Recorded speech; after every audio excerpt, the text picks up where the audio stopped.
দুবাইয়ে গ্রেপ্তার সাবেক পুলিশ প্রধান বেনজির আহমেদের নানা তথ্য উপাত্ত ইন্টারপোলের প্রতিনিধিদের হাতে তুলে দিল দুদক। আন্তর্জাতিক সংস্থাটির দুই প্রতিনিধি দুদকে গিয়ে বিভিন্ন নথিও যাচাই বাছাই করেছেন।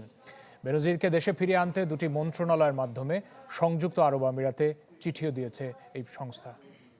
দুর্নীতির বিরুদ্ধে জিহাদ ঘোষণা করবে, দুর্নীতির সঙ্গে কোনো আপোষ নাই। পুলিশের সাবেক মহাপরিদর্শক বেনজির আহমেদের বিরুদ্ধে দুর্নীতির অভিযোগ ওঠে আওয়ামী লীগ সরকারের আমলেই। অভিযোগ আছে গুম খুন সহ শেখ হাসিনার অপরাধের প্রাতিষ্ঠানিক রূপ পায় বেনজিরের সহায়তায়।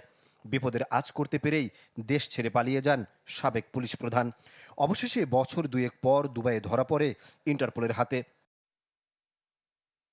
এরপর থেকেই আলোচনায় তাকে দেশে ফিরিয়ে আনার বিষয়টি, যা সংসদেও তুলে ধরেন স্বরাষ্ট্রমন্ত্রী। বেনজির আহমেদকে সংযুক্ত আরব আমিরাত পুলিশ কর্তৃক গ্রেফতার করা হয়েছে। সরকারের এমন অবস্থানের পরপরই কাজ শুরু করে ন্যাশনাল সেন্ট্রাল ব্যুরো এনসিবি। মঙ্গলবার বেনজিরের তথ্য উপাত্ত সংগ্রহ করতে সংস্থাটির দুই প্রতিনিধি আসেন দুদকে। প্রায় 3 ঘন্টা নানা নথি যাচাই বাছাই করেন তারা। বেনজির আহমেদকে দেশে ফিরিয়ে আনতে নড়েচড়ে বসেছে দুর্নীতি দমন কমিশন। স্বরাষ্ট্র ও পররাষ্ট্র মন্ত্রণালয়ের মাধ্যমে চিঠি পাঠিয়েছে সংযুক্ত আরব আমিরাতে। এক্সট্রাডিশন প্রপোজাল স্বরাষ্ট্র মন্ত্রণালয় যাবে, স্বরাষ্ট্র মন্ত্রণালয় পররাষ্ট্র মন্ত্রণালয় আজকে যাবে। সাবেক আইজিপি বেনজির আহমেদকে দেশে ফেরানোর বিষয়ে সমস্ত ডকুমেন্ট তার সাথে অ্যাটাচ করে